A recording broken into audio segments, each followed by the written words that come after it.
Et bien le bonjour. Aujourd'hui on se retrouve pour une nouvelle vidéo sur la légende bretonne. On va s'attarder sur le diable. Bon après, le diable, on connaît, c'est une petite salope. Le diable, chez les Bretons, place un peu ambivalente, hein. Après ça reste toujours le petit gars un peu cornu et casse-couille, mais en Bretagne, dans les contes et légendes, il est très souvent présent. Le diable, dans la religion chrétienne, c'est l'esprit du mal, hein. On n'oublie pas ce petit gars qui est casse-couille, qui est toujours là en mode « Hey Jésus, va te faire enculer !» Par exemple ici, photo du diable représenté sur le calvaire de Plougoven, dans le Finistère.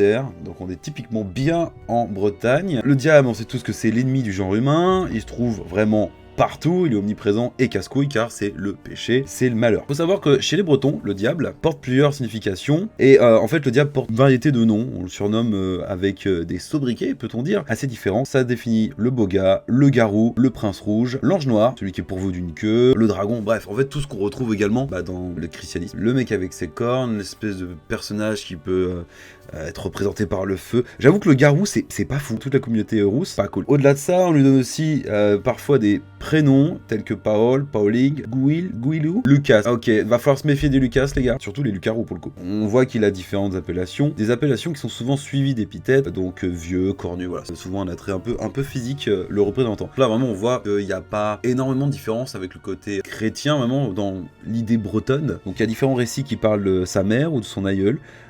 Plus rarement de sa femme.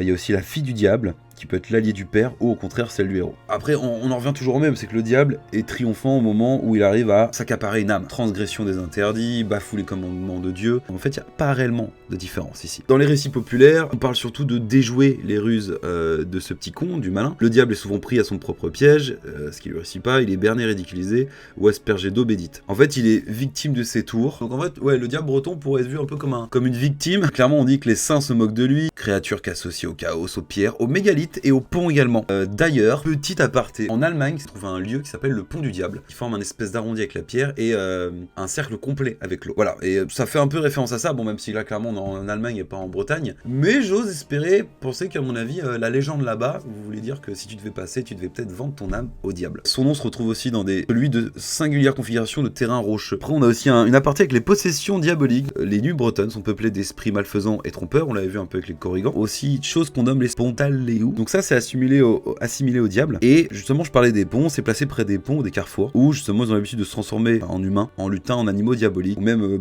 les chats, rats, coqs, poules. On a du lièvre, on a du mouton, on a les chèvres évidemment, on a même du poisson. Ok, pourquoi pas. Toujours associé à cette idée d'obscurité, de décider à justement piéger les hommes. Le diable vient quand on l'appelle évidemment, même de façon irréfléchie, on passe l'idée d'un pacte avec lui, on se voit accorder un truc, et ensuite on se fait baiser. Voilà, quand une personne se laisse entraîner par lui, la damnation est irréversible, à moins de recourir à un exorcisme. Pour chasser Satan, le prêtre doit commencer par se mettre pieds nus avant de procéder au rituel pour se faire beleg, betek, andoa, donc prêtre jusqu'à la terre. Alors on arrive sur une petite vidéo, on reprendra évidemment d'autres petites légendes, peut-être des plus grosses vidéos, mais je trouve ça sympa de voir une autre connotation, une autre idée du diable, même si ça se rapproche de beaucoup de choses. Après faut juste se dire que le diable breton est associé du coup à des espèces de pierres, des passages et tout, à un délire d'être le petit malin, à la fois la petite victime qui va se faire avoir par ces trucs, pour essayer de tenter de corrompre les jeunes âmes humaines sensibles, évidemment. Allez, des bisous!